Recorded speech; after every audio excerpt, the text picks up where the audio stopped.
Okay, tonight I'm going to change things up a little bit, and I'm going to train off the floor. So the key thing is to keep my arm locked and in a position that I'd want to be on the table, but I just like to do things a little differently. Now, sometimes when I'm at the gym, I train at a commercial gym to do my regular lifting. Sometimes I will, after every second set, I'll have something set up like this, or two belts set up usually. One I'll keep 100 pounds on, one I'll keep 70 pounds on. So after every second set, I'll come over and do a pronation lift off the floor, just like this for a single, just to keep my body used to it. And then the rising lift is just like this off the floor. So I'll do that periodically, but I don't tax myself with it. I'm just trying to get used to it. But as an exercise, this is only 58 pounds. I'll just do pronation first, and I'll try to get it into position and just do a few reps, and not to failure, but just to train my arm to stay in the right position. So thumb through, and make sure the belt is flat on both sides, off the floor into position, in reps.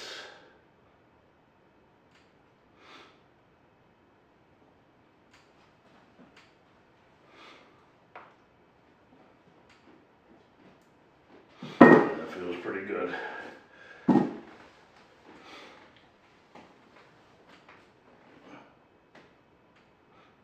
Now my left arm has been bothering me in the pronation position recently, but it's kind of coming around. This hurts, but not horribly. I lost count. We'll say that I'm close to 20. Right, I'll go a little heavier and see how that feels.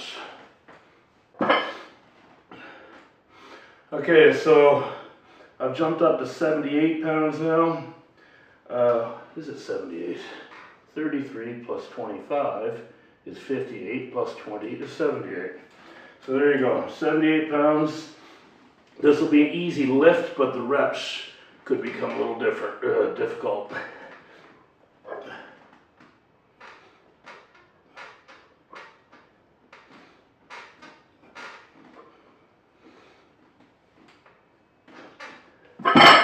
There.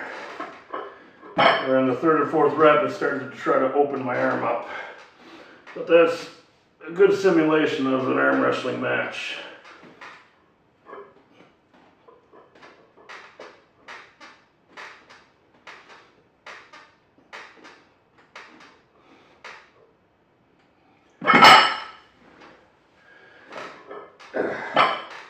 Now, a lot of guys, like I said, when in the gym, I'll put 100 pounds on and do singles.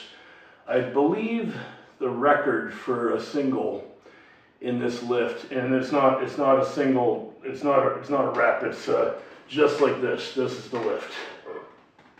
I believe the record is 158 pounds or something like that, and it's either Devin Larratt or Levon Shagnishvili, which are, probably the two strongest back pressures in arm wrestling. My best is 123. I did that a few months ago, but I haven't gone after the singles since. I'll probably go after it before the end of the year, and I'm hoping to get into the 130s, maybe even close to 140. So, I mean, that's not, in a measurement that would sound like I'm 90% there. I'm not. It's just in this one lift, I think I can get a good number.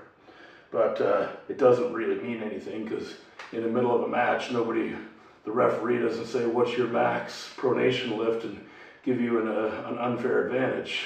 It is what it is. Okay, I am going to go a little heavier though. Maybe 5 more pounds. That's a 5-pounder, so this will be 83 pounds.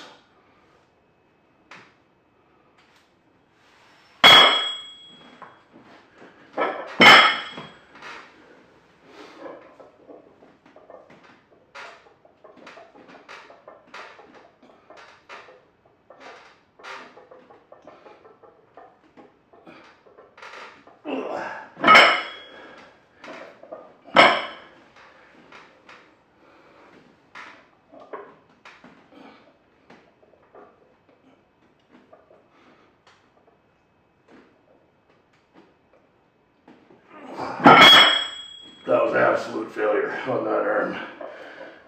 The right, it wasn't an absolute failure, but it was close. So I'll go strip it down, do another set for some reps.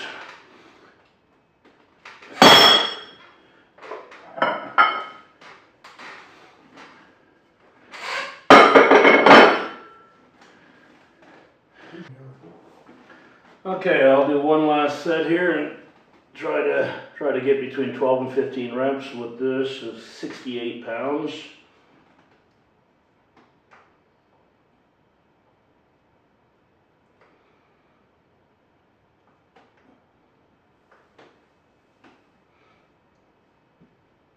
Easy peasy.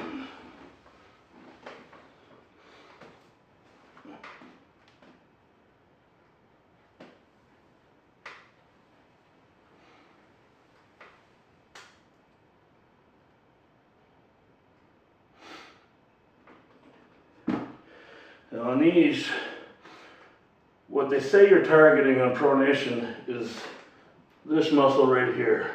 You can see it when I turn it over like this.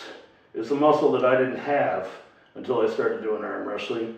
Now it's kind of popping, but I don't feel it in that muscle when I'm doing the motion. I feel it through here. I suppose everyone's different, but that muscle is the pronation muscle. It's the one that makes your hand go like this. So it's developed out of nowhere, and I've studied pictures of bodybuilders, and they don't seem to have that muscle. I know I didn't before I started doing this, but when on earth in a gym do you target this motion?